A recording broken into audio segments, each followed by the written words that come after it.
Okay, so Overwatch 3 is out, and it looks very different. Like, unlike Overwatch 2, which changed almost nothing, Overwatch 3 is like, wow, they've really they've gotten the license for the Marvel characters and everything. Like, Blizzard really rolled out all the stops to, like, make it...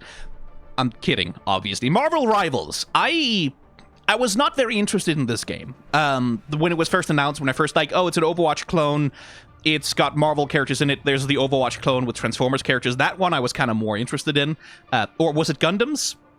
I think it was Gundams. Gundams Overwatch, something like that, which I was more interested in as a thing that felt different from Overwatch. So, like, I was like, this feels kind of like a mobile game cash-in thing. Like, I don't really care about it. So I didn't pay much attention to it, right? I knew it was an early access. I knew it had Jeff the Land Shark in it, which is cute and fun. I didn't know much about it. I wasn't paying attention to its aesthetics, to its art style, anything like that. And then some friends got into it. And then I started seeing more videos. I started seeing more, like, screenshots and trailers and things for it. Like, and I was like, oh, actually, hang on. This isn't just doing Overwatch. In fact, this game kind of has a pretty specific aesthetic of its own, and it's doing some really interesting mixing and matching of the, like, the sort of very clean future, like, slightly retro-futurist, utopian Overwatch aesthetic style, and then it's mixing in a whole bunch of, like, essentially comic book styling. Also a bunch of anime influence, which Overwatch also has, but also a bunch of, like, specifically forms of comic book stylization that I actually kind of ended up finding interesting. So much in the same way that I've done these videos for, like, Concord and Deadlock and the top-down MOBA Battle Royale game by the ex-League of Legends developers, whose name keeps escaping me for some reason. Let's do one here. We'll take a look at the heroes of... Like, I won't play a match of the game. Maybe I'll go into the tutorial. They have a practice mode, right? Like, we can go into the practice mode and see some of the animations of these guys, but just some baseline first reactions to how these heroes look, what the game is doing in terms of its aesthetics, how it is trying to create an art style for itself, and just have a little yap session about what these Marvel heroes look like in this Overwatch context. Because, like, in many ways, it feels like the Overwatch thing is like, oh, right, it's a hero shooter, so why not just put superheroes in it? That feels like such an obvious thing in hindsight, but I honestly kind of didn't see it coming, especially not as a thing that was kind of worth talking. Also, the roster here is actually kind of Hawkeye. We'll talk about you when you come up, buddy boy. Oh, that's not a... Okay, the roster is interesting here, because, like, we have Jeff the Land Shark, obviously, right? Like, that's just fucking delightful. But also, like, Adam Warlock, Cloak and Dagger. I really used to love Cloak and Dagger back in the day. I never got access to very many of their comics, but the concept of the two of them I just fucking loved. That's not the White Iron Fist, which I think is a good choice. I believe this is one of the actually Asian characters who has worn the mantle. And, like, Magic comes in, which, like, that's lovely for me because I really fucking loved Midnight Suns. Magneto is looking very different. Mantis has a cool design here. Namor also looking... I mean, admittedly, I haven't engaged with the comics for a while, but that's not the Namor I remember. Squirrel Girl? Psylocke? God, that's fucking... She's such a fucking 90s character. We'll get to her. And Penny Parker, which, like, oh, like, of course, because across the Spider-Verse, like, Spider-Man is obvious, but I didn't think they'd actually do, like, a Penny Parker kind of thing. Like, and then there's... We'll get to you, Luna. Who the hell are you? I've never heard of you before in my life. So, like, with the other ones I did, right, like, for the other games, I wasn't familiar with any other characters for it, so I was kind of doing a blind reaction to their character designs.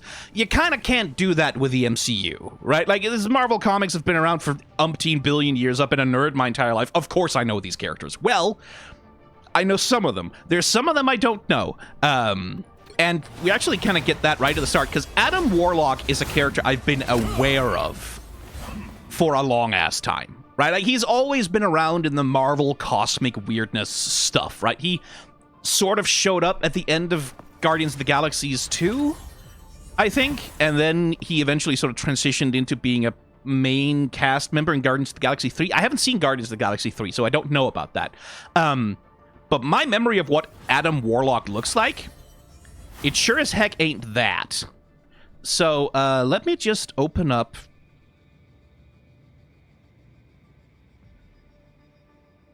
I'm gonna go find the wiki, actually. Let's see. Adam Warlock. And then how many alternate universe versions are there of this fucking guy? Earth 1999, Earth 628, Earth TRN 912, 616. We'll go with the 6161 because one imagines that that's the one they're actually looking at here. Let's see. Okay, that's interesting. Let's get that up on. Boom. Adam Warlock. So that's, I guess, his most current character design, as it were. Kind of cripping a lot from Shazam there, aren't you? Okay. Interesting.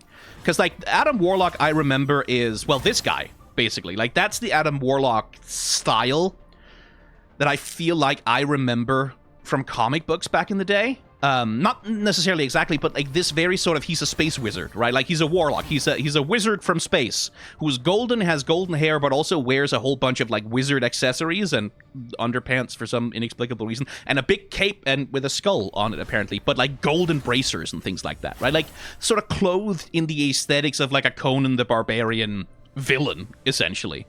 But I guess the earlier version of that is something akin to... Oh, he had the Thunderbolt! All the way... Okay, well, okay, I guess you have the right to it then, Mr. Warlock, if you have the Thunderbolt back from the beginning. I mean, he might have ripped it off from Shazam even back then, back when he was called Captain Marvel. Because I think Captain Marvel predates this guy. He's from, like, the 60s, right? He's from 67, yeah. So that's the, like, this kind of thing is more the Adam Warlock that I sort of remember from my childhood, right?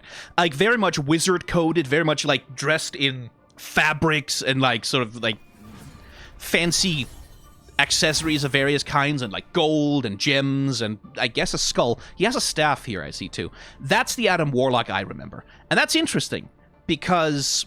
Oh, hang on. Let's not close down the wiki. Let's... keep that up. We'll need it for other characters, I'm sure. That's interesting because the Adam Warlock we get here, this motherfucker looks like a robot to me, right? Like, the way that his skin is rendered, like, all of these angular shapes, all of these irregular, like, geometric carvings, essentially, like, carved into his skin. Like, look at that thing on, like, underneath his shoulder joint here, looking like some kind of robot. He looks like a cyborg. He looks like a robot of someone. He is still genetically engineered, I guess. But this guy looks like a cyborg or a robot. He looks kind of like the Vision, in some ways here. He's got the Thunderbolt thing still going on, which, like, cool.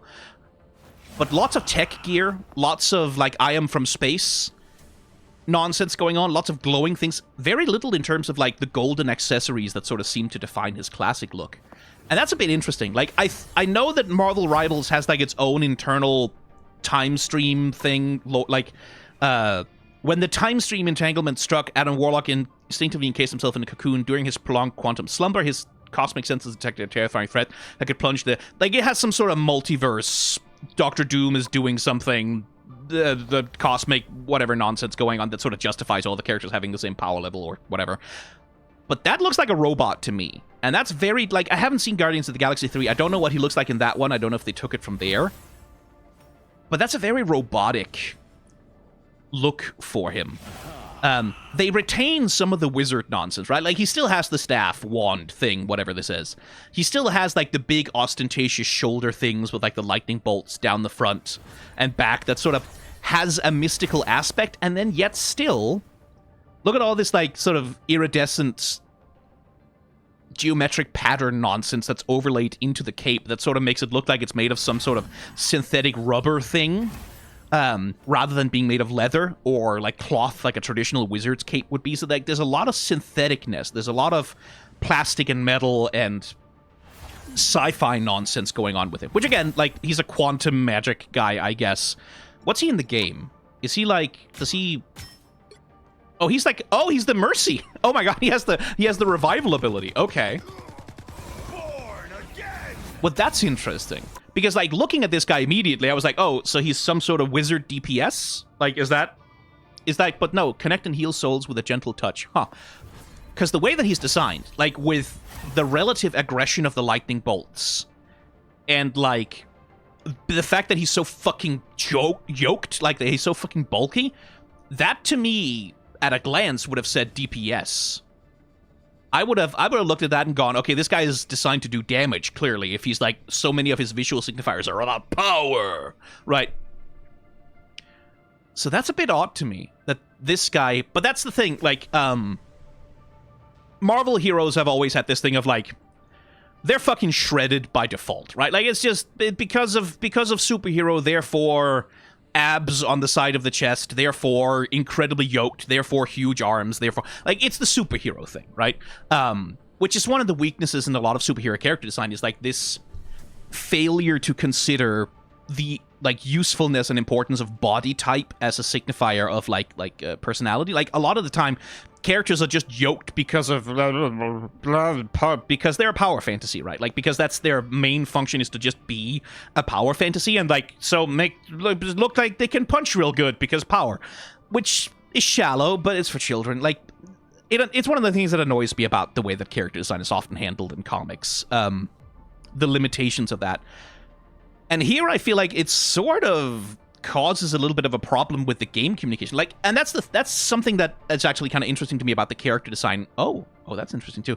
The character design in this game and how they handled it is like, you have to walk the balance between making the character true to their, like, comics and MCU form, right? Like, make them true to the way that they're designed in the legacy media that the game is based on, but then they also have to fit, like, the archetypes of a video game, right? Like, they also have to be a thing of, like, if you're a tank, then you have to be, like, visibly really big and buff and powerful. If you're a damage dealer, you have to visibly have, like, a powerful source of damage that, like, enemies get, like, that the other players can look at and go, okay, that's a damage dealer, be careful of that one.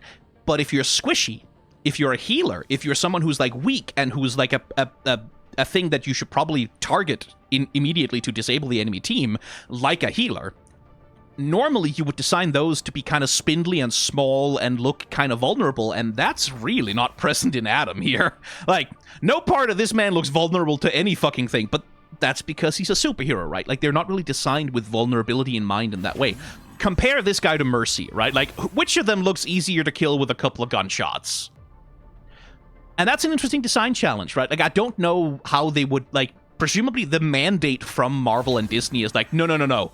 Every motherfucker has to be fucking shredded, because of that's what they look like in the comics, and that creates a bunch of character design challenges for the game. I'm really fascinated by, you see that bright white edge lighting that just kind of spawns it. Like, it doesn't care about the cape, right? Like, it doesn't care about the cape.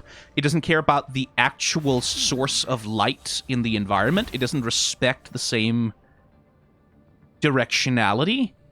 It just kind of spawns in around the edges of the character, and, like, sometimes it's a bit awkward, like down here, because he kind of goes and cuts in right around the crotch. I think it has the same, yeah, here on the hands, right? You can see that that shader isn't working quite perfectly, but, like, a lot of the time, this is one thing, again, where Marvel Rivals really sets itself aesthetically apart from Overwatch, like, that it has this heavy graphical approach to character highlighting and, like, to shading on the characters. Like, to the point that, that really, really thick outline down here is, like, almost kind of distorting the shape of the character a little bit.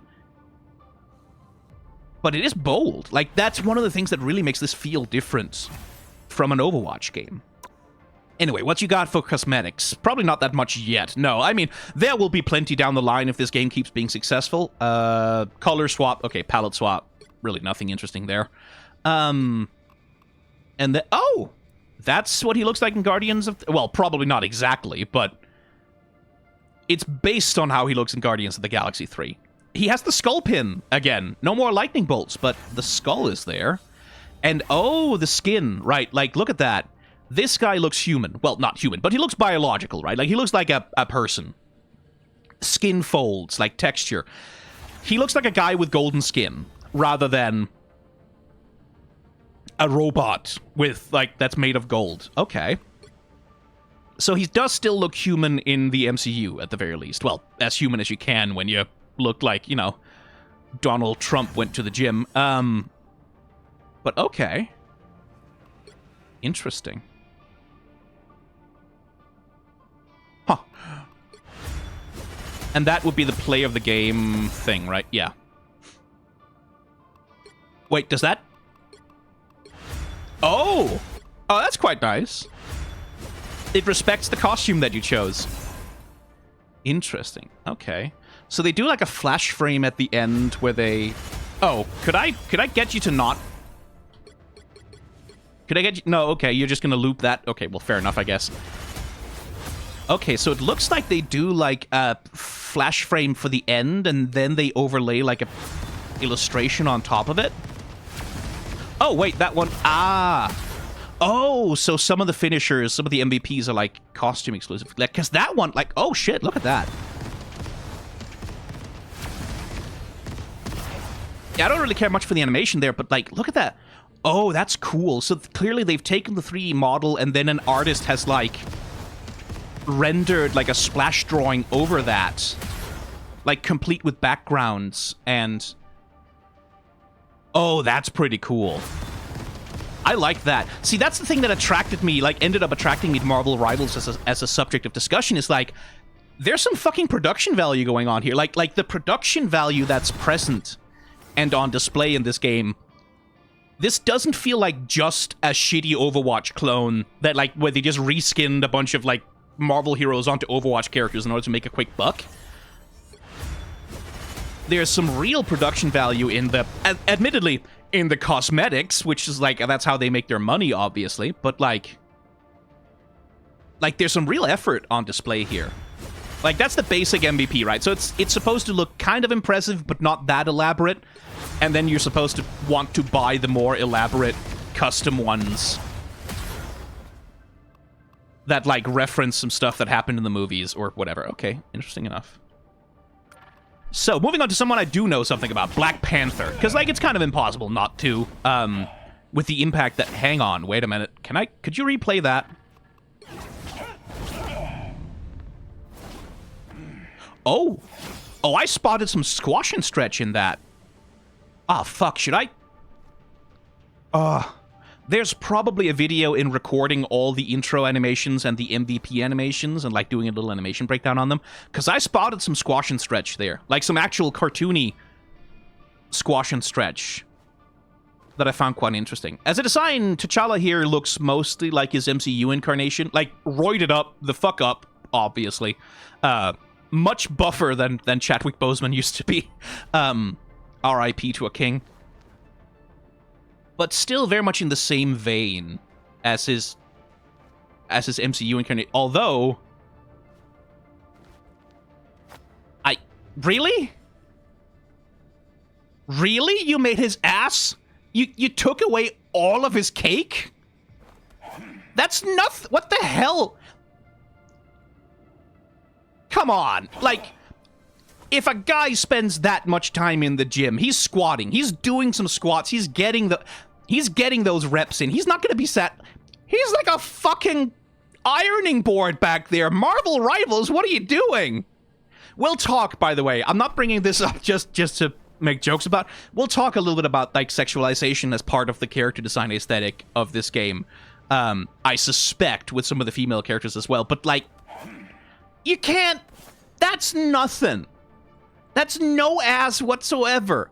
And, like, what weirds me out about this is, like, they highlight the ass, right? You can see it. We have this little sort of, like claw shape, like, tramp stamp thing across, like, the lower back that literally outlines the shape of the buttocks. And we have, like, this brighter texture on the thing, like, with its own little highlight pattern. You highlight the ass on the one hand, but then on the other hand, there's no ass there to highlight? Marvel Rivals, come on! Really? This is the one place where he's not fucking bulging? Is the butt? Honestly, like, this game is fan service. Like I should say that. This game is very heavily based around being fan service, right? And that's not just sexualization and, like making things horny. It's fan service in the sense of, like, this is the character presented as, like, just the coolest, most badass, like, yeah, fucking the heightened, perfect, most interesting, cool rendition of themselves that they've ever been. Like, look at fucking Penny Parker here compared to how she looks in Spider-Verse, right? This is fan service, right? Like, where the characters look their best selves, as it were, right? Like, as badass, as cool, as everything as they can possibly be. But I guess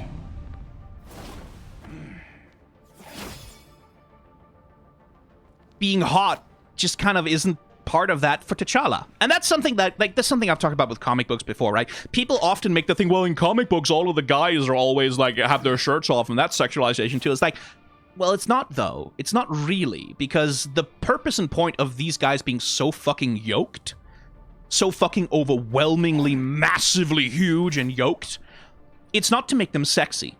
It's to make them powerful. It's to make them power fantasies. It's so that people can look at them and go, oh my god, that guy could bench press so many, like, that guy can punch through walls, no one can tell him shit, he's so tough, he's so strong. It's not really about making them hot or horny. It's not really about objectifying them sexually, as you can tell by the total lack of... This is astonishingly little cake. Like, that's a deliberate lack of cake. That's not just, oh, we didn't put that much. That's deliberately making his ass as flat as possible. So it's like, T'Challa here is fan service for a specific kind of power fantasy, both for men and women, I should say. Like, the power fantasy of being a big, strong, yoked up, fucking tough guy superhero is not an exclusive power fantasy for boys. Like, that's multiple genders can enjoy that. But not one of being sexy particularly, necessarily. Certainly not sexualized for either the female or the gay male gaze. In like the broad general, like, people are into all sorts of things, but still, interesting. Oh, he's got a couple of more skins. Oh, I kind of like the red eyes on that one, because it's not just that they palette swapped it from like the purple. They gave it, like, look at that little white outline that really kind of highlights the menace of it, along with these metal eyebrows. That's not, like, for a palette swap, that's kind of okay, actually. Yeah, because these ones are gold, which means they kind of fade, but because these are silver against the red. For a palette swap, that's not terrible, I will say. But it is just a palette swap. It's actually from an Avengers comic. I like that a lot, by the way. It's a savvy little marketing move. Because, like, if there is a skin with a character design where someone goes, holy shit, what's that character design? I need to know more about it. Yeah, you can buy a comic where you can see why he looks that way. Thrice blessed vibranium Danby boxing cords, stones from Wakanda necropolis, armor of metallicized Orisha blood, anti-magic defense protocols complete. The Red Panther is now... Oh, so he's fighting a wizard, I guess. And he has this costume to defend him against magic. Okay. That's pretty neat. Let's look at the other ones. Let's see. Bast's chosen. Because his actions saved them, our forebears united around Bajenga. This was the moment that Wakanda was born. Oh, so this is like the first Black Panther, or something along those lines. This is like the primordial, ancient Black Panther. Okay. Now, we're sort of playing in the tropes of cavemen here, like with the wearing fur on his head, and everything is made of bone. Well, not everything. Okay. And like, oh yeah, bone claws, and like he's not wearing a lot of clothes because he's a barbarian, kind of tropey, but I guess it's from a comic, so I guess they're just following what the character design is in the comic. It's a kind of like, I'm personally a little bit like, you know that people, like, even ancient Neanderthals and cavemen were able to make clothes, right? Like, it's not, they didn't just wear furs that they like sort of like just kind of rubbed the blood off of them and then put them over their shoulders. Like, they tanned these things. They made clothes.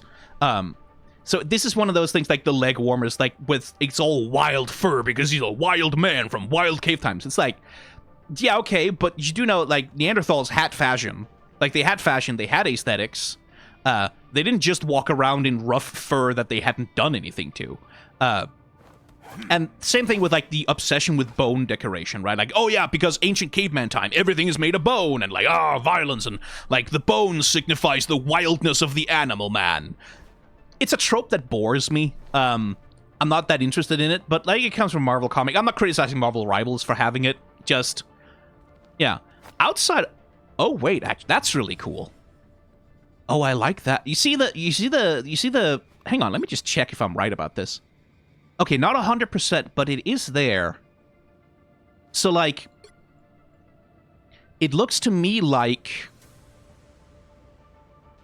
yeah, not 100%, but it looks a little bit like you see the patterning in the suit, right? Like these things, these weird decorative patterns. That feels like it's kind of evoking the same idea here, right? Like, so that T'Challa's modern suit is aesthetically wearing tattoos in kind of the same way that the first Black Panther did. I think if they had actually copied the tattoo designs directly from the suit onto this, or the other way around, that would have been a really, really cool bit of cohesion. They don't seem to have quite done that. I think that might have been neat if they did that, but okay. This also gives us a chance to, like, look at the way they render, like, the geometry of these muscles. Like, look at that very hard-edged, almost carved out of rock and stone thing. Again, this is the power fantasy, right? Like, yeah, he's yoked, he's shredded, but he's hard, right? This is not a soft body. This is not a body that's, like, yielding or warm or looks particularly pleasant to be hugged by. This is like rock-hard abs, like, skin, like the craggy rocks of the cliffs of Wakanda or whatever, right? This is, again, like, it's not really sexualized. This is all about, like, portraying the character as something more, like, mineral than person, almost. Like this immovable slab of rock kind of thing. And again, I'm not really criticizing that. It's valid. It's fine to have those power fantasies. It makes sense for superhero comics, especially. It's just one discourse that really annoys me is that thing where people look, well, he's not wearing that many clothes, and therefore he's sexualized as a sex object. It's like, no, it's a little more complicated than that. There's actually, I should, damn it, now I'm off on this.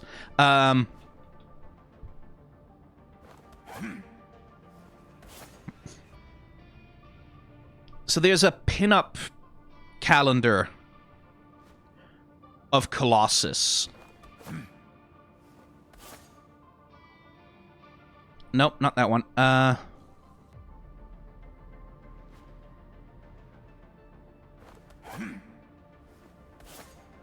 could get demonetized for this, frankly. Do I have safe search on? I need to... Okay, safe search is on. Good.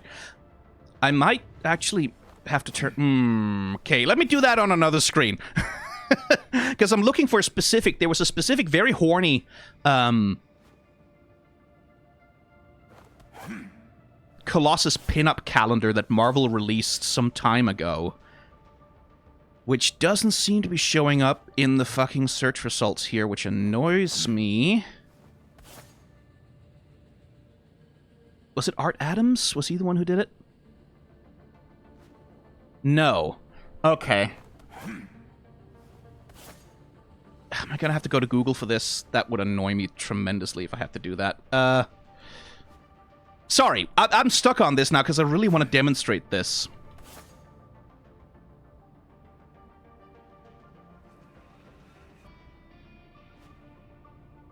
You must have it on Google, surely. Yes, here it is, here it is.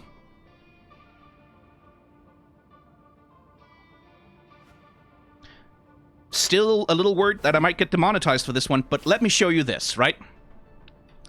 This is the character being sexualized, right? Like, this is the character with their clothes off and, like, with their form engaged in order to sexualize them. This is a sexualized Colossus, right?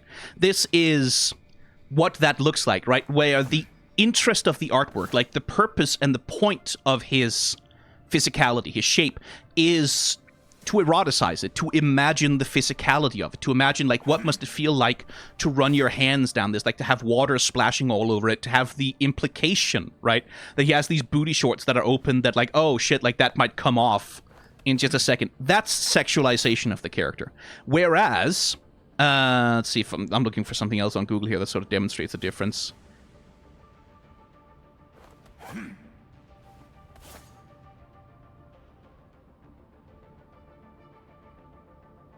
Yeah, let's take this one.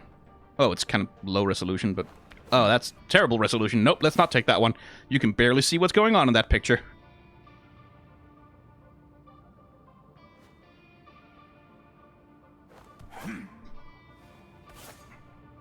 Let's see.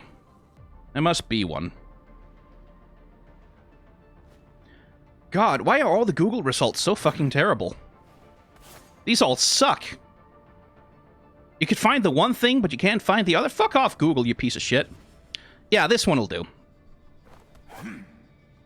This, right, he practically has the suit painted onto him here, right? Like, this is... You can see all of the muscles, all of the rippling pectorals, but what's the purpose of the artwork? What's the purpose of showing off all that musculature? Well, for the purposes of this artwork, and for the purposes of most superhero artwork, it's not to go, oh my god, like, what would it feel like to be touching that? It's to go, holy shit, look at all that power, look at it. Like, he's got crotch bulge, but that's not what the art is about, right? Like, this is about punching through a wall. This is about, like, I am powerful and I can engage in the world. Right, that's what it is.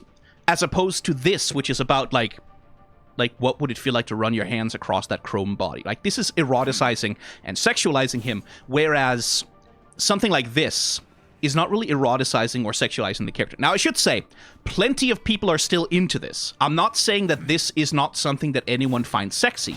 They absolutely do. Just that the aesthetic purpose of drawing him this way isn't to sexualize him, right? In the same way that, like, not everyone who wears sandals is doing it because they want to show off their feet so feet perverts can get off to it, right? Like, that's... You can wear sandals because of it's hot outside and you just like wearing sandals in the summer, right? Like, that's not always...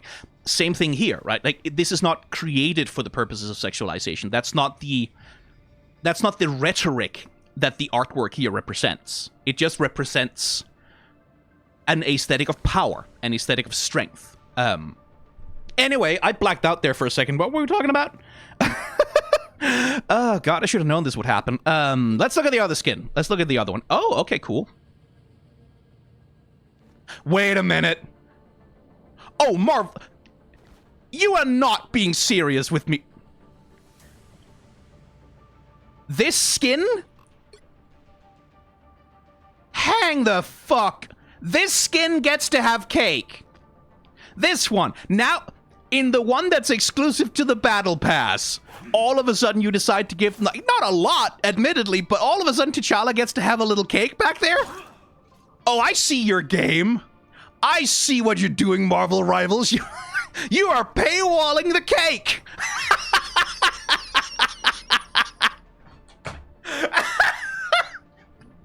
Oh my god, that's funny. 'Cause, like... That's not the same curve. That's not the same curve at all. You deliberately give him more ass in your own Marvel Rivals Season 1 Galactic Claw skin. Oh my god. Oh, that's funny.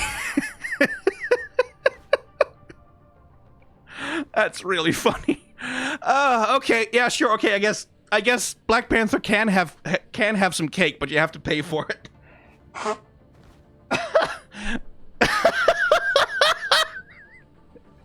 All right, I'm checking now. Hang on, Adam Warlock. We can't really see that much with the cape and all, but I need to know now. So, like, this version, yeah, pretty flat ass back there. Like, not a lot, like, not terrible, but it's not a lot to work with. Does he have more in the Guardians of the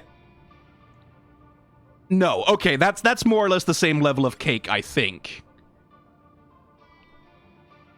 Yeah, that's the same level of cake. Okay, so it's not like all of the paid skins get to have more ass. Oh my god. Oh, Jesus Christ. God, I've been going for like 33 minutes now. I was hoping I'd be a little further along than the second character by now.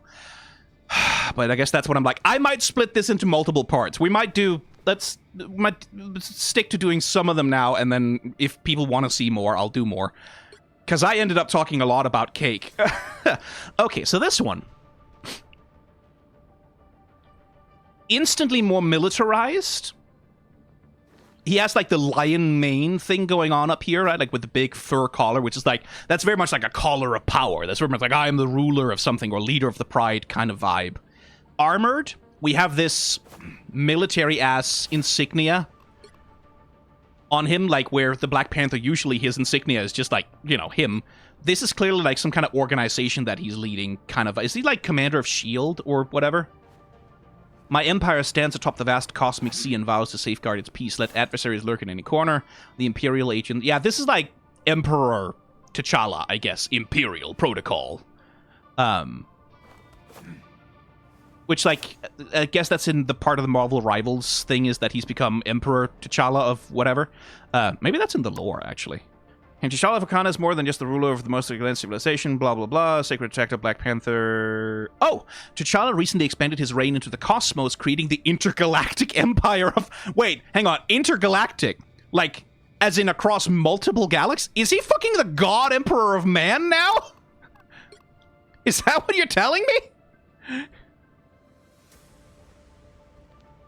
That's a 40k turn for T'Challa that I didn't see coming. I'm sure he's a good guy. Like, I'm sure he's not like a theocratic fascist or whatever, but... Okay, well that explains, like, the insignia on the shoulders. That also explains why he's more armored here, right? Because, like, the normal Black Panther suit is like a cat suit, right? It's just a cat suit. Like, there's a little bit of armor plating here and there around the arms and, like, around the legs, because those are the ones he attacks with. But mostly it's just a cat suit that sits tight on his body. This one is more armored. Like, there's armor plating over the chest and, like, on the thighs here. Much more of, like, sort of crossing a little bit over into something that's a little bit more Iron Man suit-like, especially with the way that the helmet is rendered here. So I guess that makes sense for the purpose. Let's look at the MVP animations. Ooh! Oh, I like the posing. Like, look at that fucking, like, yeah, that's pretty cool. And then this one's for the, yeah. The Bast's chosen skin, specifically. Don't think the ending pose there is very strong.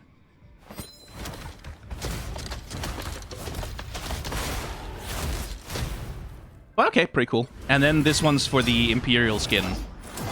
So when they say it's costume exclusive, does that mean, like, you can't use that unless you're wearing the costume, or does that mean you have to buy the costume and then you can use the animation for whoever you want? I have no way to tell or find out, but yeah. Okay, not a terrible pose. Still, that's a little stiff.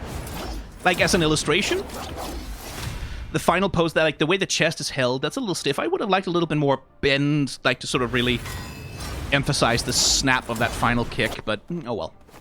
Ah, Wakanda forever. Oh. Alright. Yeah, probably not that much point looking at the emotes. Let's move on, finally, to Black Widow.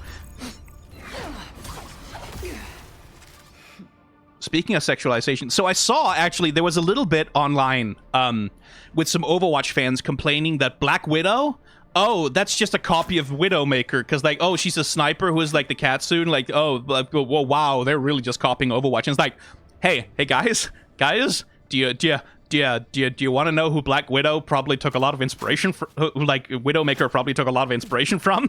She's been around since the 60s, guys. Also, like, the whole Black Widow femme fatale thing is, you know, not the world's most original idea.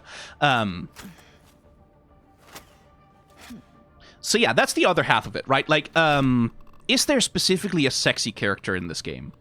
I don't think there is. I don't think they have any of the...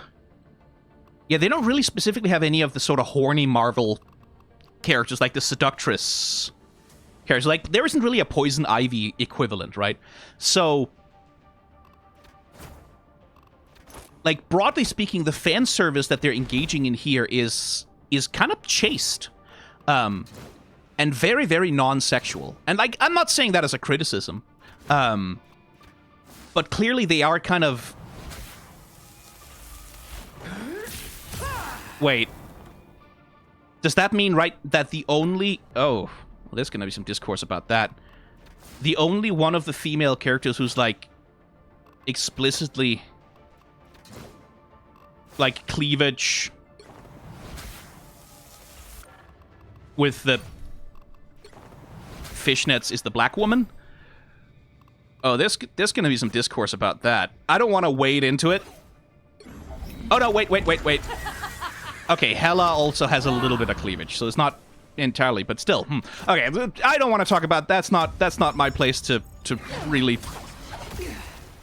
get into. But sexualization as a part of character design, because, like, superhero comics have a deserved reputation for sexualizing the characters as part of the fan service that they do, right? Because they are often pitched at young teenage adolescent men. Obviously, there's a whole bunch of ladies in tight suits, like, with their titties hanging out and, like flaunting their ass and, like, posing in ways that are absolutely completely fucking nonsensical, except as a way to show them off in a way that's appealing to this presumed male audience, right? It's one of the long-standing criticisms of how character design is handled in superhero comics. It's one that I, for the most part, share. Not 100% uncritically, because I think there is a place for that. Like, I think there is a place for the power fantasy of being, like, the sexiest, most powerful, most badass, like, hot girl in the room. Bayonetta is a great example of that, right? But oftentimes the problem with it, when as it is employed in comics, is that the sexualization has a tendency to interfere with the rest of what the character is trying to do, right? Like, think of Kai'Sa, my favorite punching bag from League of Legends. This thing of like, oh yeah, she's a hard-bitten survivor who's been all alone fighting the void, like deep down in the tunnels under Shuriman. She's like lost all faith in humanity, and everyone who looks upon her recoils in fear from her horrible appearance. And it's like, she's a supermodel in a body condom. What the fuck are you talking about, right? Like, the character design is trying to do something completely different than what the story is trying to do. A character like Black Widow, well, actually, I don't know what she's like in Marvel Rivals, but she used to be that style of, like, seductress femme fatale, right? Like, that style of, like, I use my feminine vials to deliver, like, the poison vial to the president in order to overthrow world for glory of Hydra, global communism, or whatever, right? Like, that, she used to be much more that kind of a character. The MCU then turned her into, like, much more of a, well, yeah, I'm sexy and I use that as part of my spy work, but I'm not actually particularly sexual myself. Like Natasha, as she appears in the MCU, like, I don't think she ever really has a romantic relationship. I haven't seen the Black Widow movie, admittedly, but I don't think she ever really engages in, like, a sexual or romantic relationship with anyone ever, or shows much of an interest in having one. She has these friendships and these, like, close personal relationships with various characters, but she's not really sexualized in that way. It's more a thing of, like, this is a very hot woman who's using her appearance to her advantage thing. What I note about this particular design for her is that it's kind of trying to have its cake and eat it too. And I mean that, first of all, in the fact that, yeah, no, that her gym routine definitely targeted the fucking glutes. Like, they made damn sure that her pose, her posture, everything, like, with the fucking high heels again, which I think is so stupid. Yeah. But then on the other hand, they're not doing the Widowmaker thing, right? Like, because Widowmaker very specifically is designed to be the sexy femme fatale, right? Which is something that conflicts with her lore more than a little bit. I've talked about that elsewhere. What's interesting here is that they're kind of trying to have their cake and eat it too, because they're giving her, like, this armored tactical suit, right? That's like, this is all about business, this is all about, like, this is efficient, it's sleek, it's, like, effective, this is all about she's deadly and powerful, but then also the tits are wrapped in socks. Like, literally, they made her cup size, molded that shit directly around her body so that her titties would be, like, maximally emphasized here. And it's a thing of, like, you can do that. Like, it's completely fine to have the sexy, hot, femme fatale, seductress character and really play up her sex appeal. That makes perfect sense for that kind of character. But is that what she's supposed to be here? Because I think, like, she's the sniper here, right? Well, she has a melee attack, apparently.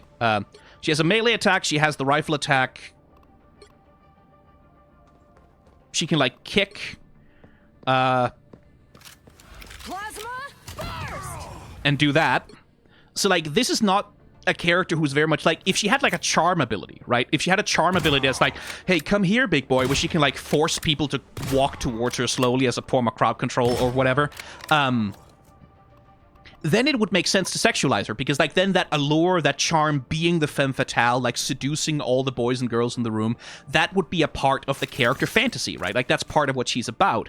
But she doesn't have that. She's just a really efficient, effective, like, I kill you with a sniper shot to the head, super spy agent thing. So why do this? Why spend the design resources to emphasize the titties, to give her the big caked up ass? Why do that? Why not have a character design that flattens her down, that makes her more sleek, that, like, gives her a chest plate, or, like, does something that emphasizes the lethality more rather than the sexual part? And again, that's that thing of, like, this might just have been a mandate from Marvel. Like, Marvel might just have said to them, no, Black Widow needs to be super hot and she needs to have the titties on display, because that's what we want the character to be. Who knows how much Marvel Rivals themselves got to influence that or make decisions about it. But it is one of those things, like, I think that weakens the character design a little bit. Like, that the design is sort of split between wanting to be, no, this is ass kicker McBadass who only cares about getting the job done and doing like finishing the mission that she has on her little earpiece. But then also, no, this is hot, sexy Mac breasts and ass, right? Whose purpose is to be very, very hot and seduce everyone. I wish the character design would make up its fucking mind. Like, pick one and commit to it instead of trying this waffling back and forth, trying to hold these two non-compatible concepts in the same design. Because, like, I find those titties really distracting, and not for the fun reasons. I like that just as a shape, like, these two, like, they're bolted onto the front of her, like, that's not even very appealing, I think, as a bit of sex appeal. Like, if you want to do the sex appeal, give me the fucking cleavage, then. Like, then do the deep Widowmaker cleavage. Give her fucking jiggle physics on the tits. If this is actually supposed to be fan service, then commit to it.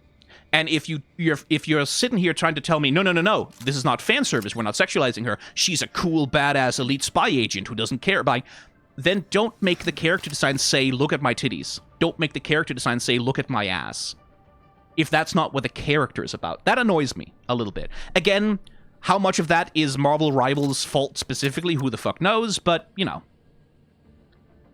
Like, because this is already better. Which, that's weird. Okay, so here, in the Marvel Studios Black Widow 2021 costume, she has more cleavage. Like, she had, like, not completely, but she has the little zipper that sort of implies that she could zip it down. Like, she has more cleavage. But they have very much scaled back the cup size.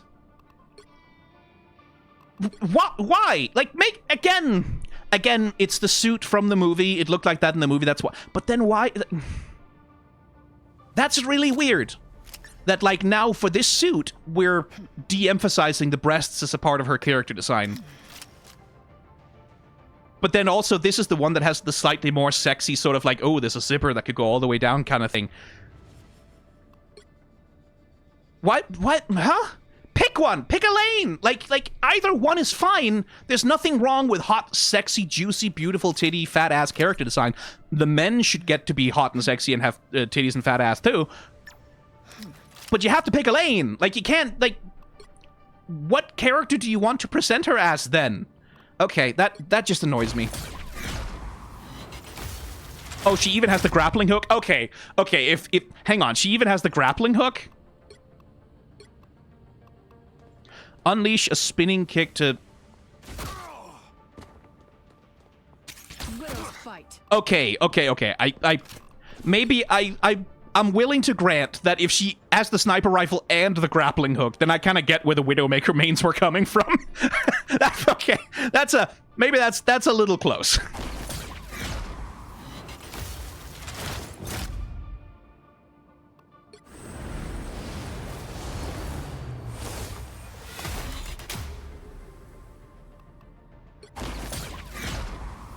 I'm looking for the squash and stretch here, and there is a bunch of it.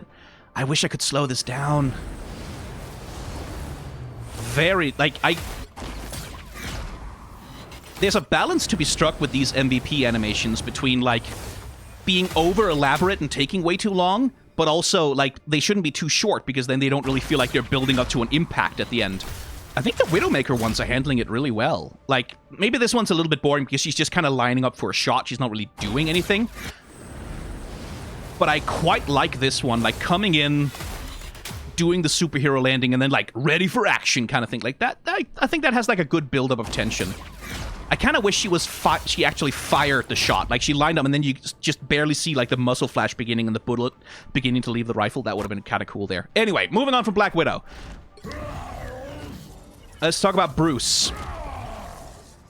So, presumably, he's, like, Hulk mode. Oh, wait, no. Oh, you actually get to play as... Oh, I like that. Hang on. Okay, so there's like... Hang on, so it's... You can play as Bruce Banner for real? Oh, I quite like that, actually. You can actually play as Bruce. Oh, that's... I was thought for sure it was just going to be 100% Hulk 100% of the time. And then you can, like, his Q... Oh. Interesting. That'll allow you to transform. And then they have these... they have the fastball! Nice! You can't have Wolverine and Hulk in a game without the fastball. Interesting. Okay, so then... And then as Hulk, he's like slower, but he's a melee... And he's a melee character. And he has the... He can become Hero Hulk, Monster Hulk. Okay, right. Oh, he actually has... So he's... Yeah, so he's a tank. That makes sense. Then... Okay, hang on. They're the same hero class, so he's still a Vanguard. So presumably he must have, like, a reasonable amount of health, right? No, he does not. Holy shit. Okay. How do you... Okay. Well, that's really interesting. Like, that you play as Bruce Banner, who's, like, really weak and vulnerable. And then you have to transform into Big Hulk. And then I guess something can force you to transform back. Like, you have to build up before you can actually really... That's an interesting... Sorry, I just got like, distracted by the gameplay pattern here. What does it look like when he transforms into Monster Hulk? That was the, Okay, that's just kind of going Super Saiyan. Ah, yeah, the MCU reference. I see. Puny God. I get it. And he can still do the fastball. He can still do the game. Okay. As the clap. Very good. He has the jump. Okay, sorry, I got distracted there. Okay. He can become... Oh, okay, so he's finally found a way to coexist with his monstrous alter ego, the Hulk. By accumulating gamma energy over transformations, he can become a wise and strong hero Hulk. So that's MCU Hulk, basically. Like, that's the Hulk who is, like, in balance with himself. And then Monster Hulk is, like, that's the classic... Because that's the thing that interested me, is, like, this Hulk didn't look super brutal. He just looks strong and powerful, right? And then here we get, like, the distorted, like, ogre-like face and, like, all of the sort of more classic... Okay, that's interesting. I like that. I like that we can play as Bruce. I think that's sweet. I also like that he gets to have actual clothes. I think that's nice. Like, Hulk is gonna tear them apart immediately, but I like that he actually gets to wear his clothes and look like his scientist self. That's quite nice. And, like, here you can see the idea of the physicality being, like, employed with some intentionality, right? Like, we have Bruce Banner. I think he could be scrawnier, quite frankly. I think those forearms still look too powerful for a scientist, but whatever. Scrawny, skinny, tiny, like, clearly weak, vulnerable, like, not someone who could stand up in close combat with anyone. And then we just widen the motherfucker massively and give him all, like, this is like what I talk about when I say, like, I like it when body type is employed specifically as a part of the character's storytelling, right? Imagine if Bruce Banner here had the fucking physique of Adam Warlock, right?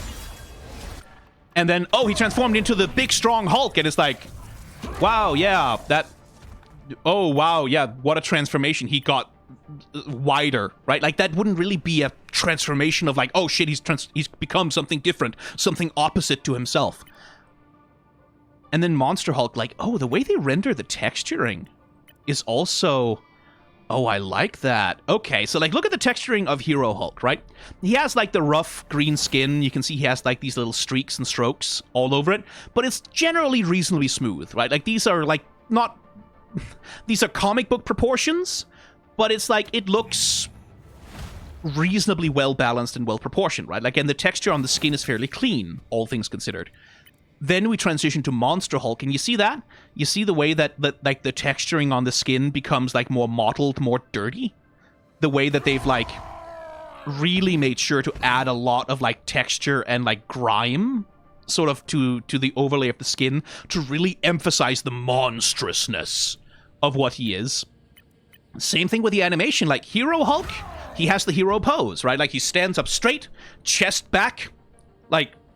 Well, chest forward, arms back, like, arms held, like, sort of slightly bent around the waist, chin up, looking, like, proudly forward into the future, right? Like, hero physique, hero posture, hero behavior, hero animation. Monster Hulk, shoulders up, head down, right? Like, the arms are held in, like, this, like, aggressively thing, like, his center of gravity is low, right? That's good. I like that. Like, that's well composed from an animation perspective, of, like, really emphasizing the difference between these forms. That's pretty cool. Okay, so what do you do with cosmetics for him? Grey Hulk, obviously, right? Yeah, there's Grey Hulk. And that's just a palette swap. But, like, you have to have Grey Hulk. Presumably they'll do Red Hulk at some point or another. And then we have this. Oh! It's War World. Hang on, I need to see that flash frame. Oh my god, okay. That's the War World Hulk thing of Planet Hulk when he's exiled to another world and becomes a gladiator, and then I think he returns to Earth and kills everyone at some point. I'm not familiar entirely with the story. Ah, Mad Max Bruce Banner. Very good. Hang on, I need to... Can I see your abilities while you're wearing that skin? No, okay. How does his transformation look into Hulk there? Because, like, the transformation mechanic in the main... Right, like, that makes sense that, like, everything sort of bursts off of him, and he sort of distorts and becomes huge, but how do you do that with the cosmetic? Like, because that armor, I mean, I guess it just expands? Is that all it is? Like, it just becomes bigger somehow, rather than being destroyed? I kind of want to see that animation. Is like, does he just stretch? Like, is that all you do? You just stretch him. And then, whoa! Oh, okay. That's a different take. That's fully, like, fucking on some Demon Hulk shit right there. That went very Warhammer all of a sudden. Oh, okay. I mean, yeah, I mean, for a cosmetic, I guess you would want to do that. Because, frankly... These are just, like, costumes. This is like, oh, that's a whole different character. Damn. Like, with the hard... Like, look at that. Like, the hard shadow under the helmet that really highlights the green glow of the eyes. Like, really sort of... Oh, that's pretty fucking cool. I'll admit that. That's... This kind of fucking rocks. That's pretty cool. I like that. That's a good skin. Let's see. MVP. Oh, that's boring. Really? That's all you get? He just runs and jumps? You could do better than that for Hulk. Come on. Okay, what does he have as green scar? Oh, that's better. Yeah, that's more like it. That's a fucking Hulk MVP. A little menacing. He's, like, crushed all of the Avengers, clearly. But, like, that's better than just run, jump, and land. That's a little lame. You can do better than that for Hulk. Come on. Okay. What are we at now? Almost an hour, and we're 4 characters in. That's me, baby. That's what... What's this? Oh, this is like... Oh, right, because they have these synergies and stuff in the... Right, so you have... If you have these guys all on the same team, they give each other bonuses and things like... Yeah, okay, cool. Don't care. America! Whoa, why did he look like that? Hang on, show me that again. What's with the after images? That's interesting. Hang on, I'm just gonna start by heading into the MVP animations here.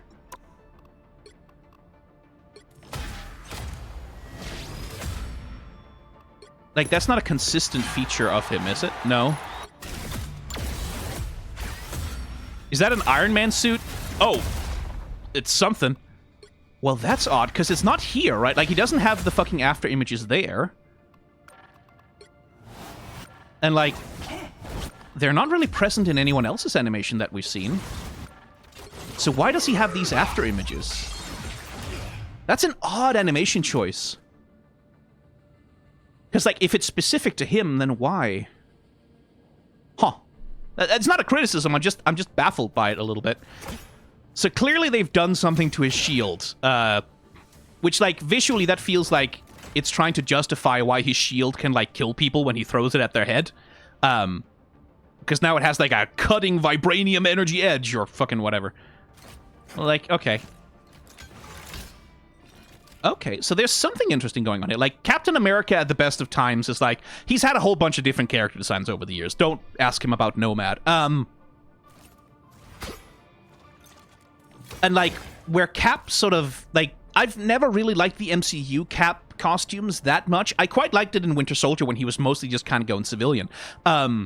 Because, for me at least, Captain America as a character, part of the point of him is his normality relative to so much else of what's going on in Marvel stuff. It's like that he's the guy who's like more close to Earth, like more close to being, if not a normal person, then at least just like a person, right? And there's something happening here, because like, yeah, he has the Tony Stark ass armor suit up top here, right? Like that little bit of chest protection, but then like from the waist down, that's just pants, kind of. Well, I mean, very tight pants, admittedly, because well, but like there is. I'm wondering if the no cake on Captain America either. Honestly, well, a little bit, I guess. That's America's ass. It feels to me like the design is playing a little bit with hero up top, civilian down the bottom, but that doesn't kind of work with the boots. So then why have this very elaborate, highly decorated top half, and then just absolutely nothing down here, and then the boots? That's a little... That feels a little lopsided, because, like, the communication that you could do is, like, yes, he has the super suit, like, with the armor, the chest protection, because he's a soldier, he's practical, but mostly he just kind of wears clothes, like a person would, kind of, like, you could kind of do something with that.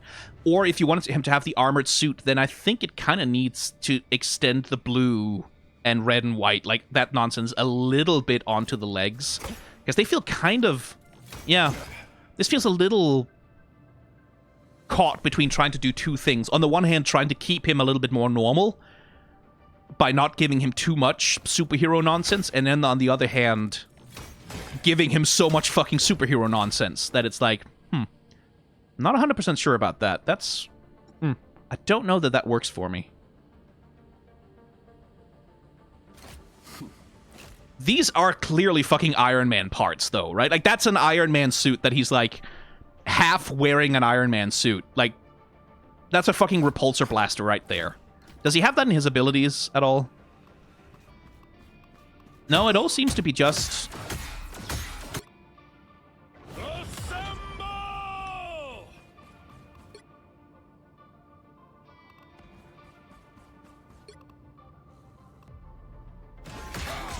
Yeah, no. All his abilities are just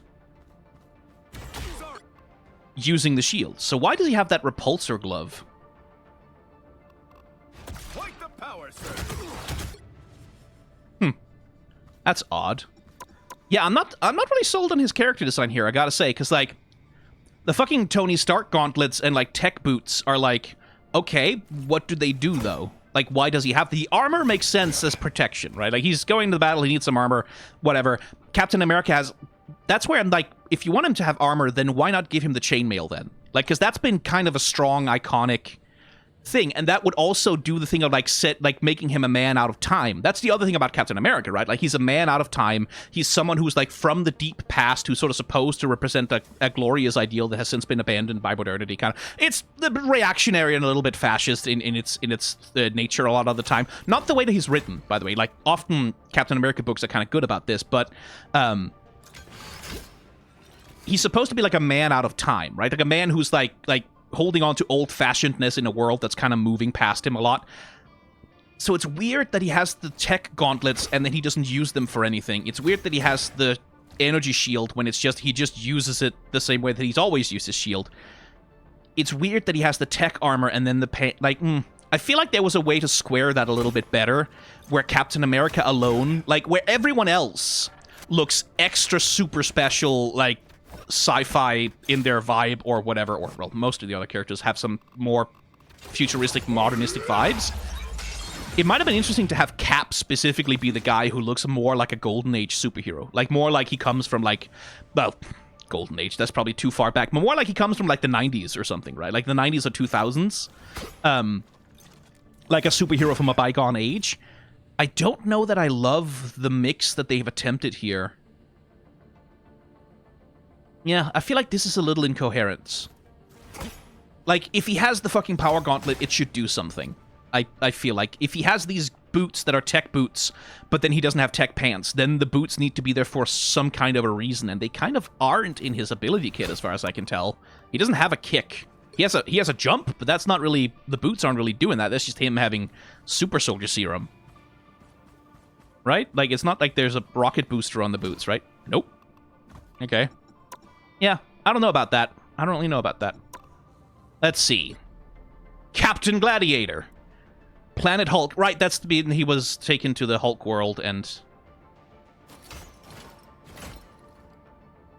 I like the long hair. I like that. Like, I like the sort of Conan the Barbarian shit he's got going on there. That's quite good.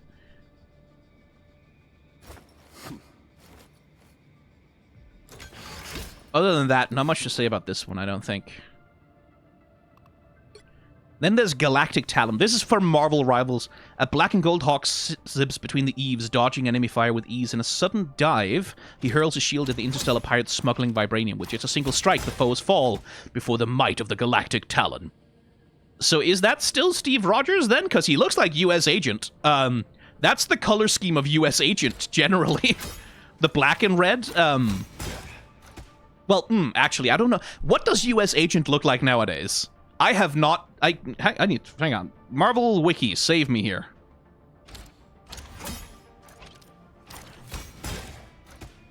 U.S. Agent, what does your costume look like nowadays? No, he still does look like that, I think. Right?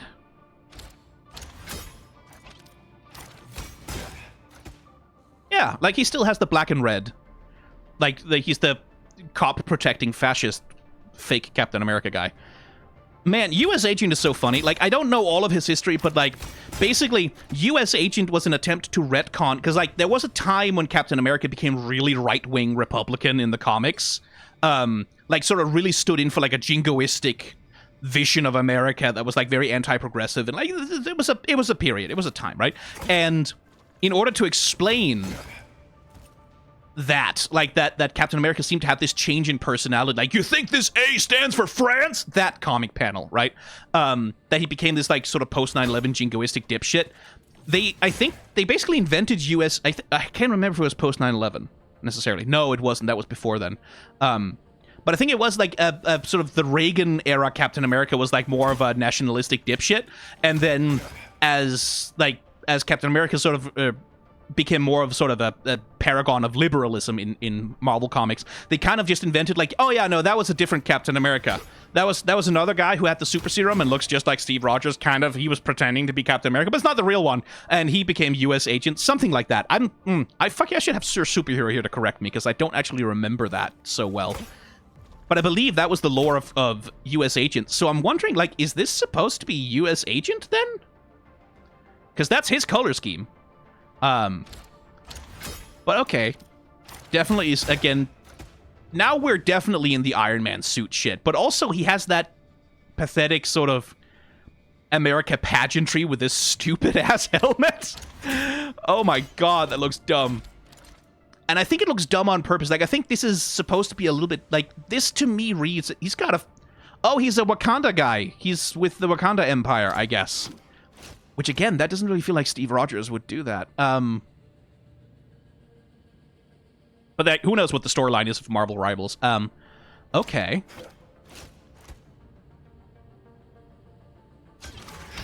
Yeah, because this then... I guess this is... He's animalistic in his, like, much more animal, sort of, like, with the talon claws and stuff, to sort of mirror the animal inspiration of T'Challa, I guess. It's sort of to play off of that. Okay, fair enough, I guess.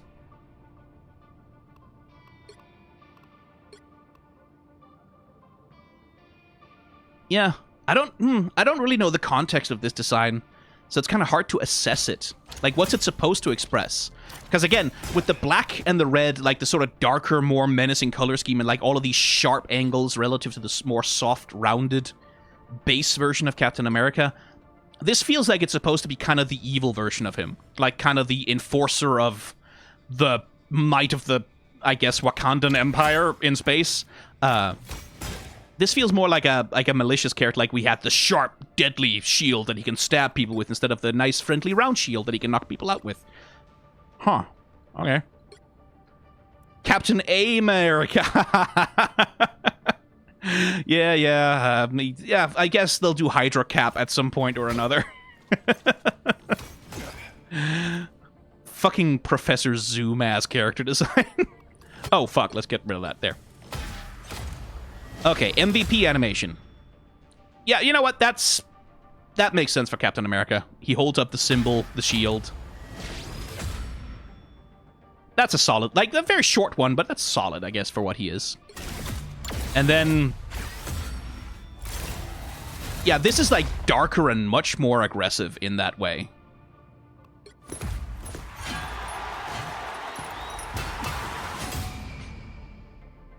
Oh, I kind of like that. Like the sort of force of the yell kicking up dust kind of vibe. Yeah, that's pretty good. Okay. Let's see, Cloak and Dagger. Ooh. I used to love Cloak and Dagger. Like, oh, holy shit, look at that. Oh, I like that. Is that what Cloak looks like nowadays? Like, does he literally look like... I used to really like Cloak and Dagger as a concept. Like, I really had a thing for that particular interplay of characters.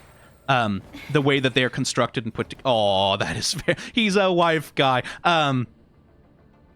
Like, I loved the big fucking Spawn cloak. I was a huge Spawn fan back, like, in the late 90s. And, like, that's pretty cool. I don't... Does he look like... Hang on, I need to fucking know that now.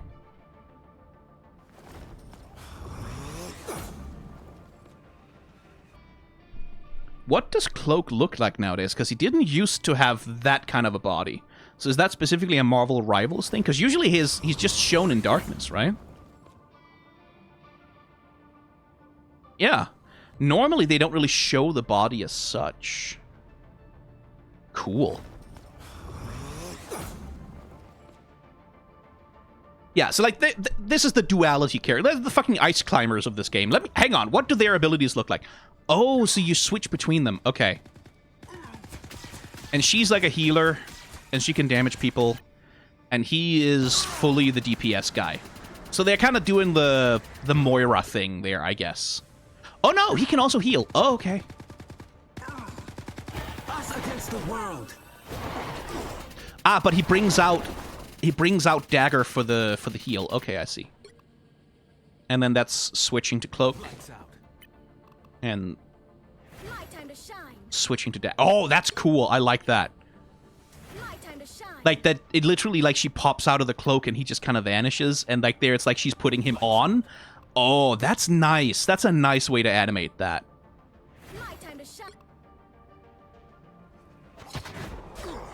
Okay, so they are more like...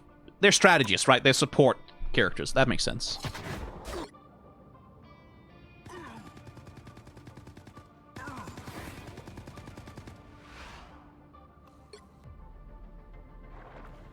And they have a synergy with Moon Knight. Okay. I guess that makes sense.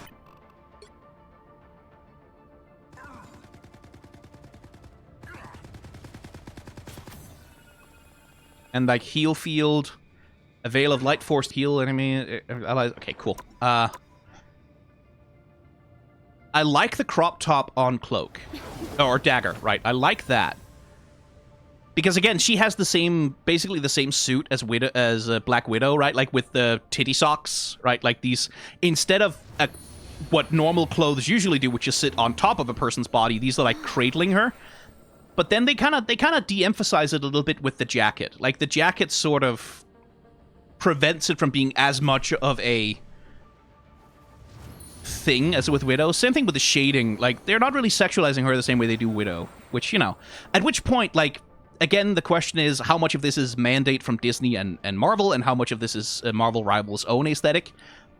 I'm sort of questioning, like, why have the titty socks then? Like, if it's not to make her hot and sexy and make people go, oh my god, look at that, then why have them? Like, that's why I like the crop top, because it's sort of like, it gives her a different body shape. It emphasizes a different aesthetic in her. Sets her apart. I like the shoulders on that, too. Yeah, like these little padded shoulders that give her, like, that sharp angle on it. There's something a little bit 80s, late 90s about it. That makes sense. Yeah, again, it's superheroes. The fucking bodysuit is the standard female superhero uniform, right? It's just one of those things of like, okay, like, but what else could you do with the idea of someone who's literally, like, made of pure light kind of vibe, right?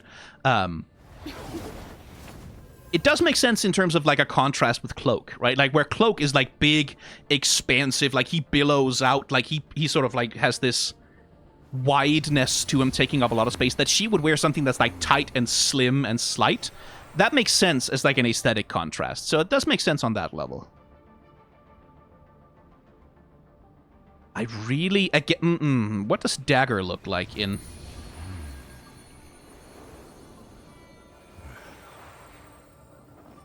She has those tattoos in the comics as well, right? Oh, well, I mean, to be fair, in the comics, she's way more sexual. Yeah, she has the half-moon tattoo, or thing, sigil on her face in the comics as well.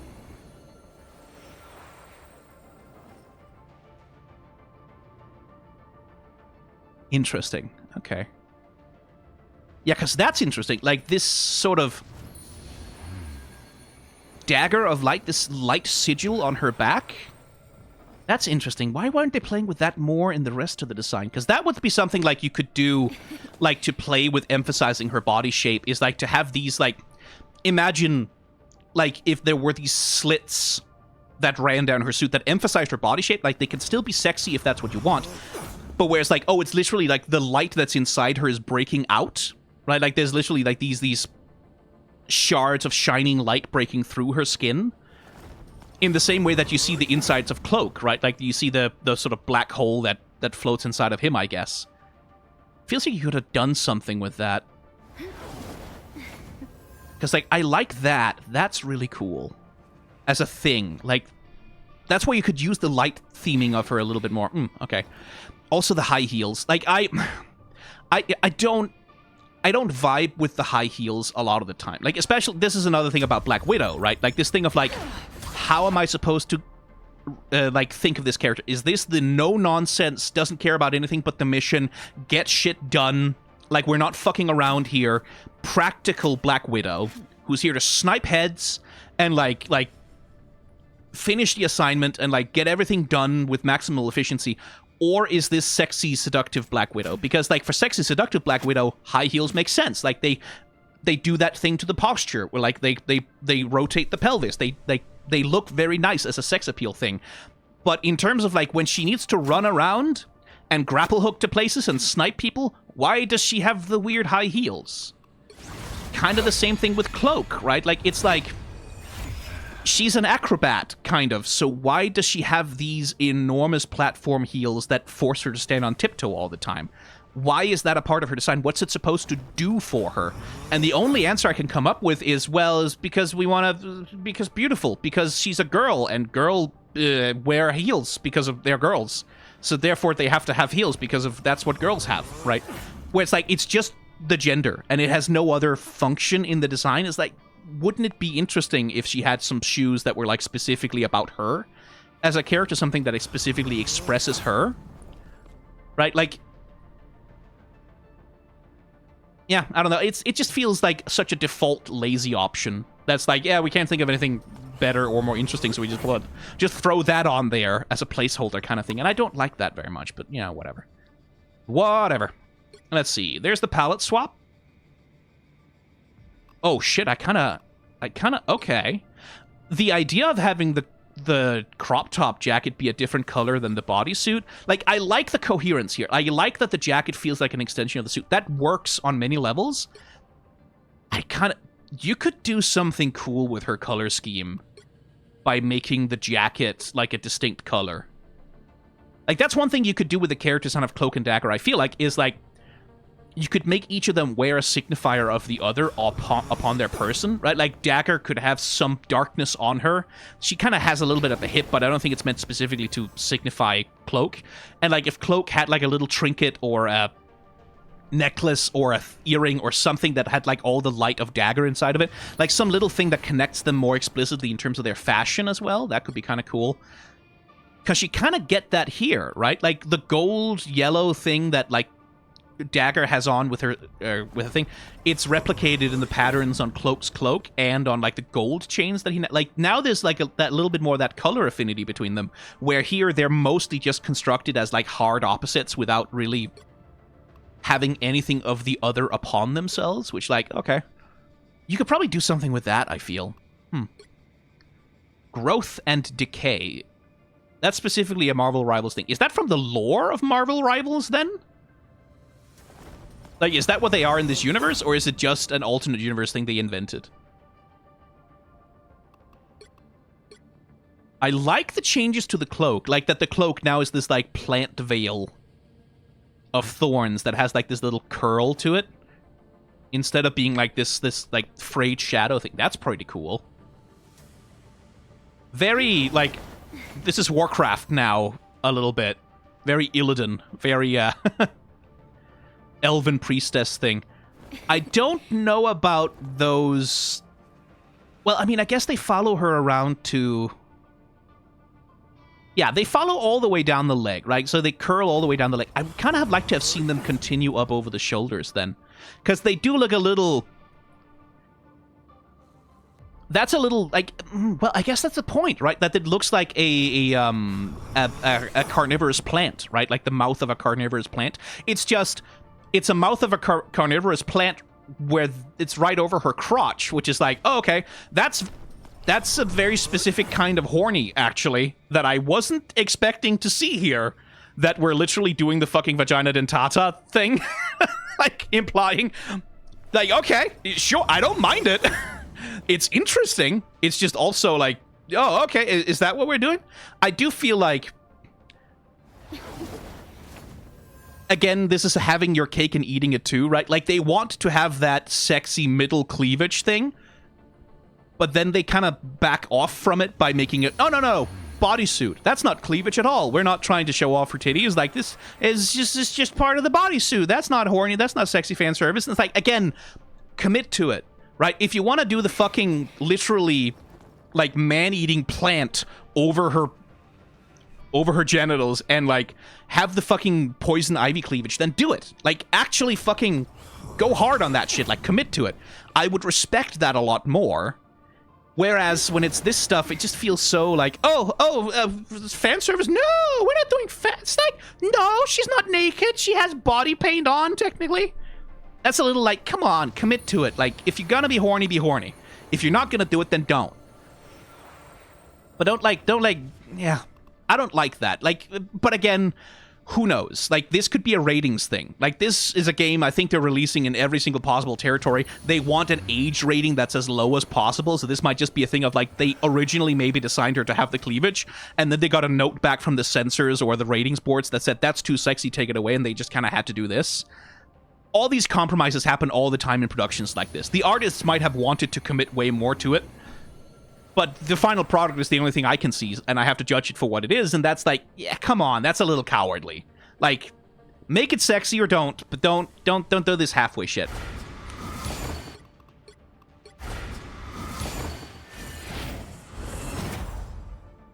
Oh, I like that. That's a good pose between the two of them. Like, that they're kind of... Each of them is going in their own direction. Like, she's going that way, he's going that way. They're crossing over. And then, like, the contrast in between the shape language of their powers. That's good. I like that. That's pretty cool. That's a good MVP animation.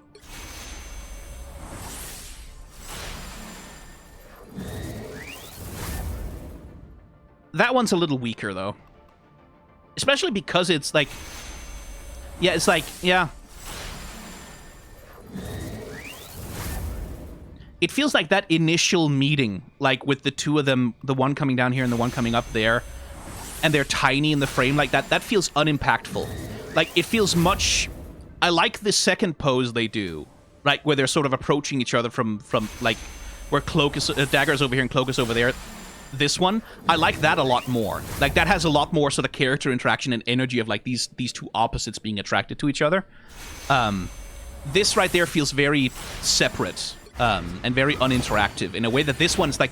What I like about this one is also just how much character interaction they get to have there. Like, how much they're sort of weaving and dancing in and out of each other. I quite like that.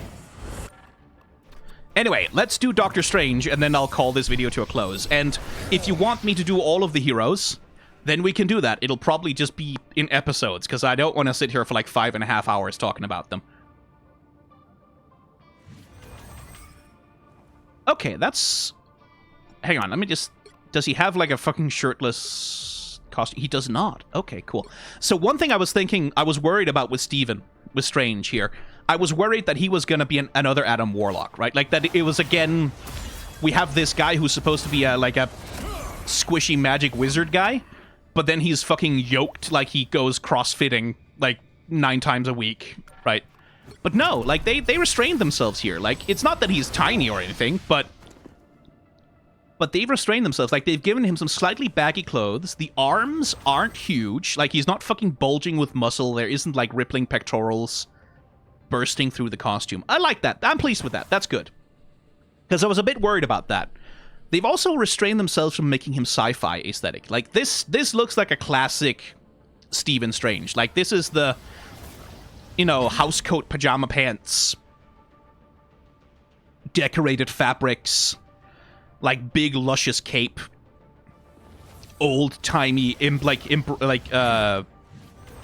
leather and like ropes and fabrics and things like that. He looks appropriately old-timey sorcerer-esque. Huh. Magic always comes at a cost, and each use of his arcane abilities gradually awakens the darkness within him. Does he have like an evil transformation thing that he does when he does too many things?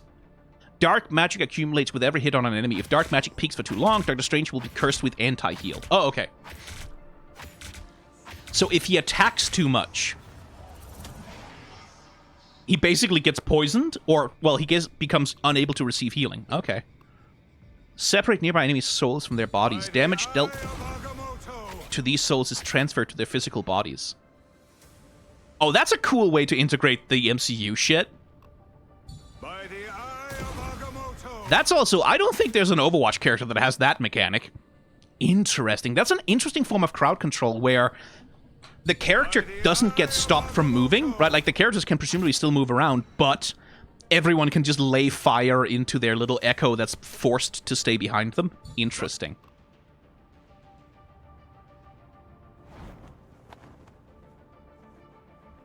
Oh, okay, so flight is time limited. I was interested in that, because, like, a lot of Marvel characters can fly pretty easily. But I guess they're making it a time-limited thing in the game for game balancing purposes. That makes sense. Okay, so you build up dark magic, and then you can, like, release it. Get rid of it to expend charges and... Out, dark magic. Yeah, out. Definitely out. And he has the portals. Of course he does. What do the portals look like? Okay. Oh, that's a cool way to place them. And they have the MCU, like, fire thing. Okay, that's neat. Is that a stationary shield, or is that one that he, like, can move around with? I guess we can't tell. Fair enough. Anyway. Yeah. What is this? What do his hands look like? Does he have the scars? I kind of can't tell. I think he does. I think he does have the scars that are like the scars that make him so he can't be a surgeon anymore. But it's not really clear. I think they could do that, like, they could emphasize that more if they're trying to make the hands scarred, like, visibly. Which, well, actually, I don't know if that's part of his canon anymore right now. Like, is that still canon, that Stephen Strange can't do surgery because his hands are fucked up? Who knows, actually? I don't actually know. But if they wanted to do that, then they should make it more obvious on his hands that they're, like, have scar tissue on them and can't quite do the surgery things that they need to do. I like the construction of the magic effects. Geometric, but artistic, right? Like, not... Yeah. That's quite a nice Stephen Strange design. Like, not anything super unique. Not anything outside of what you would see in, like, any other Marvel game, but... traditional, a little bit conservative, but that's probably good for a character like Strange. Now let's look at the fucking cosmetics, though. Sorcerer Supreme of the Galaxy. Oh, that's not from... I thought that was a Marvel Rivals thing. No, that's from actually Doctor Strange. Okay. And clearly this is like a more aggressive, dangerous Doctor Strange. Like, even the hair. Like, the wildness of that, like the way it's like standing up sharp and straight, like the many more sharp shapes on him with the big imperious like supervillain collar thing. Yeah, I don't know if that's like is an evil version of Doctor Strange or whatever, but it's definitely a more sort of intimidating, powerful imperial one. Like he looks like he's the ruler of an empire or something.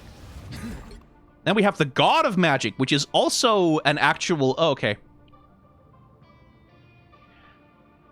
Does he actually become a god in the comics? Again, I wish I had fucking Matt here to explain all this shit to me. We should do a video about that, him and me.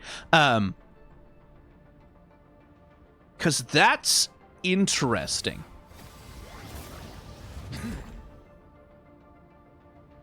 I like the belt on this one. I like the little Sanctum Sanctorum imagery on the belts. And it definitely, like, we're definitely bringing in a bunch of, like, oh yeah, this is like, he has all of this white all over him because we're sort of harkening back to this visual idea of Greek gods, right? A little bit of Zeus in there, a little bit of, like, that general aesthetic of divinity. Softness, a little bit of feathering on the cape, so it's kind of like, oh, it's like angel wings kind of vibe. I do kind of wish they changed the color of his magic then as well. There might be gameplay reasons for not doing that, but it feels like it should be green, right? Like with the glow and the stuff that's happening everywhere else on him. Kind of feels like the magic should match that, but oh well. Then we have a palette swap where he's like the master of black magic. Whoa, okay, yeah.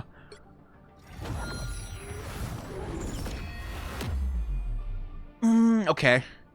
I like the animation leading up to it. As the pose goes, that's not really strong enough. I feel like there should be more magic shit happening in the final flash here. Like some ring effects around his fingers or some kind of spell in the offing. Because I like the animation leading up to this a lot. I really like Stephen Strange, his MVP should be him casting some kind of complicated spell, right?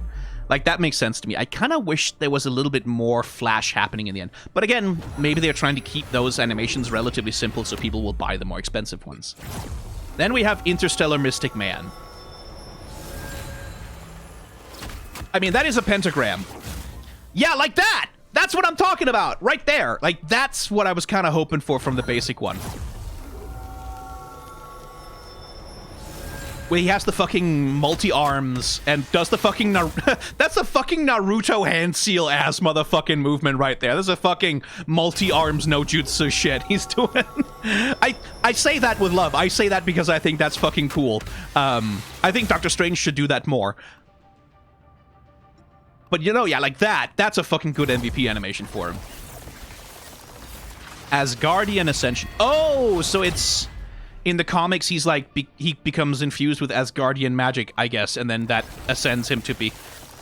That's, fuck, when it's tree vines and stuff, that's... Not Hela, but the Loki's sister, I think she is. Or whatever she's... The sorceress girl, like the green one with the blonde hair. I can't fucking remember her name. God damn it. Okay, well. What's his enemy? Yes. Okay, that's good. I like that. There should be some magic effects on it, though. Yes, that's also good. I like that. That's very good for Stephen Strange. And then that's for the, yeah. Power of Yggdrasil. So yes, it is Asgardian ascended with that. Okay, cool now. Cool now. Okay. Well, shit. There's like 1, 2, 3, 4, 5, 6, 7. So there's 7, 14, 21... 2, 3, 4, 5, 6... 26 more heroes to talk about. I barely got through the top row. I think maybe this is enough. So yeah, if you want to see me go through more of the Marvel's Rivals heroes, leave that down in the comments. Like, put a like on it to algorithm, blah blah, YouTube business or whatever. If you want to, as my... Hello. My model stopped tracking all of a sudden. Woo! What's with that? Hey, little VTuber, I'm still moving on camera. Can you not see? Okay, well, I guess that just broke. What a time for that to happen. So yeah, do that if you want to see more of it. And also, I need to do this. What the fuck's the domain name? It is...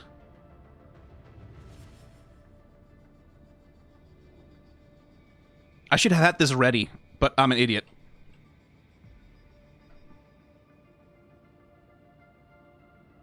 There. I have a merchandise store. It's crowdmate.com/collections/TBSkyen. There's a link to it in the description. I have merch, and I need to advertise it because some of it was kind of expensive to have made, and I need to make some of that money back a little bit. So if you want any of these things, there's mugs with a skull that says the truth on it. There's Umbra, who's my superhero character from Power Play, the superhero TTRPG campaign I was in. A fucking hoodie that says literary analysis is punk as hell, because it is. And a mug with space marks on it because of a reason I can't really explain right now. So, yes. Those things are there. You can purchase them with your money if you want to. I think there's some kind of there's discounts happening. I think there's some discounts happening in relation to Christmas. Something along those lines, so that you could probably maybe get some of this for cheaper depending on where you are, I think. I'm not 100% sure. So yes, buy my stupid nonsense, and if you want more Marvel Rivals yapping, then let me know, because I am always happy to sit down and yap for extended periods of time.